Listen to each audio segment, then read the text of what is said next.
So what's worth more, a pile of gold or a really sharp mind? Today, we're jumping into a folktale where a family's entire future hangs on that very question. It's a fantastic story about poverty, a whole lot of pressure, and 3 riddles that could change absolutely everything. Our story kicks off with this one really powerful idea. The wife tells her husband, look, it is the king's job to give, and it is the Brahmin's job to take. Now, this isn't about begging, not at all.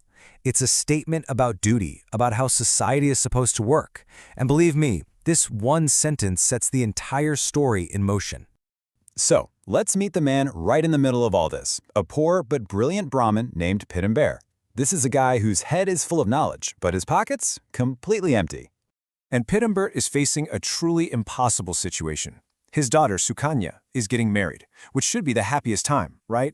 But instead, the family is so poor that it's just casting this dark cloud over everything. He's run out of options, and you can just feel the weight of his responsibility as a father crushing him. Pit-and-Bear is just stuck, you know? He's trapped by his pride. He feels like asking for help is just disgraceful. But his wife, Kayani, she cuts right through all that emotion with pure, simple logic. She tells him, you're not begging for yourself. You're doing this for a noble cause, for our daughter's future. And she reminds him that their king, Brahmin Sen, actually believes it's his royal duty to support scholars, just like him. But here's the thing. Going to see this king isn't as simple as just asking for a favor. Oh no. There's a very unique and very difficult test involved. And that test is the real heart of this story. See, King Brahmin Sen has this rule. He doesn't just give out handouts. Nope, he invests in intelligence. So if you want his help, you first have to prove that your mind is worth the investment. And you do that by solving his riddles. So with his wife's powerful logic in his mind and his 2 sons right there with him, Pit-and-Bear heads to the royal court. This isn't just about his pride anymore. The future of his entire family is riding on their collective brain power. And so, the first test begins. The king doesn't just ask a simple question.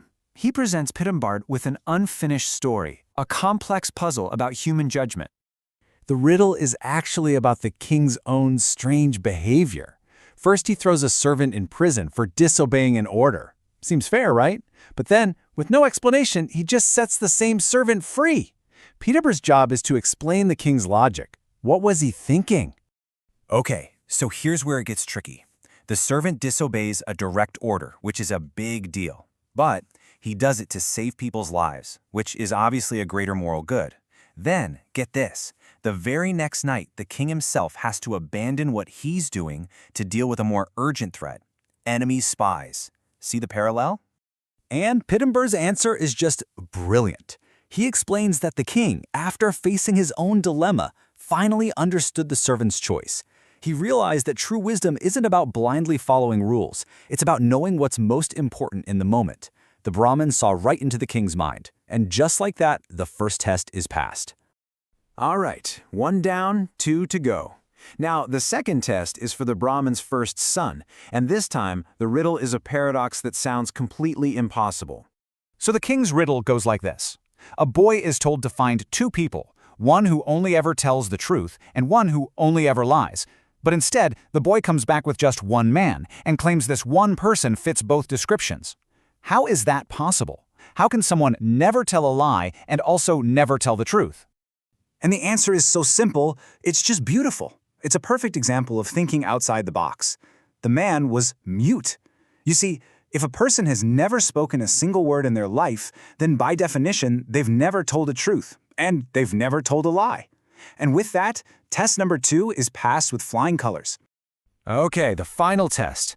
This one goes to the second son, and it's a totally different kind of challenge. It's not about morality or logic. It's a test of pure practical creativity.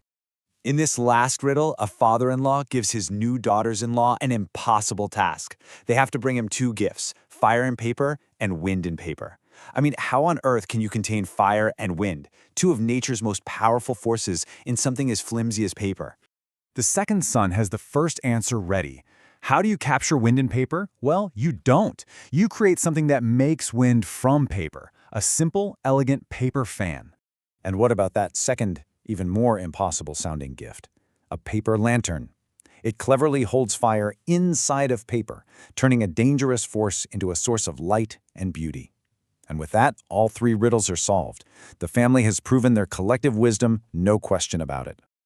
The king is just blown away. I mean, completely impressed. And because they proved their intelligence, the family doesn't just get the money for the wedding. Oh no. The reward he offers them is so much bigger than anything they could have possibly imagined. When the queen questions him, kind of shocked by his generosity, the king gives this amazing explanation. He sees past their old clothes and recognizes what they truly are. Their minds are rarer and more precious than any jewel. What happens next is just this incredible waterfall of good fortune. First, the king doesn't just fund Sukanya's wedding, he makes it a grand royal affair. Then, he offers his own 2 daughters to marry the Brahmin's 2 sons. In a single moment, their wisdom didn't just solve their money problems, it made them royalty. And so, what started as this desperate mission for one simple wedding turns into 3 incredible, magnificent royal weddings. It is a complete 180 for their destiny, and it was all earned by the power of their minds. And this brings us right back to that big question at the heart of the story. The Brahmin went to the king looking for wealth to solve a problem, but what he and his sons already had, their wisdom, unlocked a fortune beyond their wildest dreams. It really makes you think, doesn't it? What is the true treasure, and which one are we all chasing after?